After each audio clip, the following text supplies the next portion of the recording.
What's up, everyone? It's Johnny here again with Tell a Friend on this Message Monday out here in my outdoor series, if you will. And I was thinking about a message for you guys, and this message is calling "God Has a Way Out for You," or "There's a Way Out." Right? I remember I was thinking the age about 14 to 16, and we went to Castle Park. Now, many of you probably don't know what Castle Park is, and many of you do. Those who follow me, I guess they're going to know Castle Park's in Riverside. It's like a little amusement park. They have rides and stuff. But more importantly, when you go on a Friday night, you're really looking for girls. Young guys looking for girls and girls for guys. So I think that's why we went. We went looking for girls. You know what I mean? We thought we were cool. We thought we wanted to hang out and find some, different girls and stuff like that. So we got a ride there. We spent the whole night there. I don't know. It was like midnight, and it was time to go home. We didn't have a ride home, right? And I remember, like, man, how are we gonna get home? And I remember that we kind of had a mutual friend, all of us, those four of us together, and we called this friend up, and he came down, and we convinced him. I don't know how, but we convinced him to go to San Bernardino. San Bernardino is down there in Southern California. And it was called, there was a spot where they used to cruise down the road where there was like a bunch of cars parked on both sides, right? And there was girls on one side and guys on one side. Yeah, I mean, I don't know what we're doing out there being that young. But anyways, we thought we were cool. We thought we were going to go out there and have some fun and meet some girls and stuff. Anyway, so we drove out there to San Bernardino. And now it's like maybe 1 a.m. We're cruising down the road, and here we are going on this street down in Mount Vernon area, and we're whistling at the girls. What's up, cutie? And we're like, we're thinking we're cool and stuff. And we spent the night out just kind of hanging out and laughing and having a good time. And then it was time to go, right? As we're going home, we run this red light. And the next thing you know, a cop pulls us over. And before you know it, there's like 20 cops. Literally, this is not no joke. I remember like 20 cops with the spotlights shining on the car, right? We did not know what was going on. So when we got off, the guy was telling us, hey, it's just a loaner car or whatever. Come to find out later on, the car was stolen, right? So we were Grand Theft Auto. That's what we were doing. That's what we were charged with. That. No, not really charged, but that's what they were told us we were doing is GTA, right?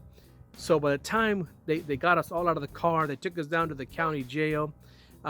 It was like, I don't know, maybe 4 a.m, 5 a.m. I don't even know what time it was. But man, I was so scared. I was like, there's just no way out of this mess. I don't want to call my mom. She's gonna kill me. I just did not know what to do. I think all of us were all scared and we didn't know what to do. But I remember like thinking, man, how am I gonna get out of this situation? I felt like there's no way out of this thing. No way out. Call my mom, right? I call my mom, and she comes and she gives me this big old hug and says, "Are you okay?" And I'm like, yes, I'm fine. Thank God, nothing. They didn't charge me with nothing. They didn't, the car was stolen. They didn't, nothing to do with us. We kind of explained our situation. We sort of explained what happened to us, and it was just a wrong place, wrong time kind of situation. And I was thinking about, man, I was lucky, and I thought there was going to be no way out. I didn't see any ends to a means to an end, if you will.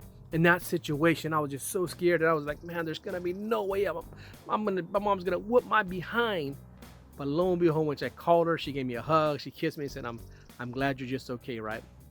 And I was thinking about a story in the Bible, Abraham and Isaac, right? In Genesis chapter 22, verse 9, it talks about where Abraham had to sacrifice his son, Isaac.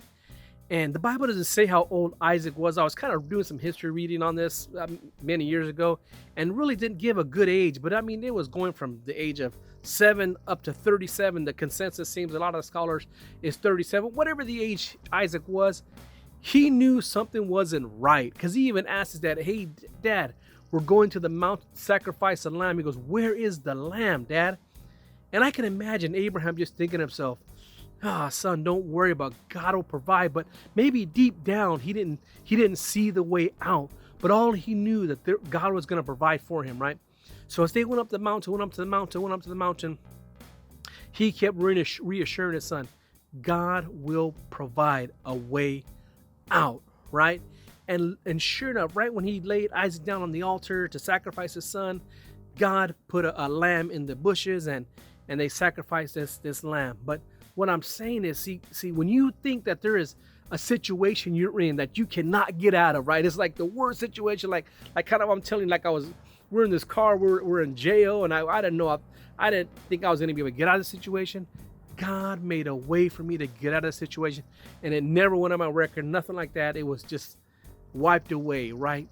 When you think you're stuck, God makes a way out for you. And then not only that, like God will hug you and say, listen, don't worry about it. I got your back on this. Like my mom did. She said, I got your back. That's how God is. I got your back. Don't worry about it. No matter what you did, no matter where you've been, I have your back. God will make a way for you where there is no way. Trust him with your life. He will make a way. Trust me, I am a living testimony of that. God made a way for me, and he surely can make a way for you. I love you guys.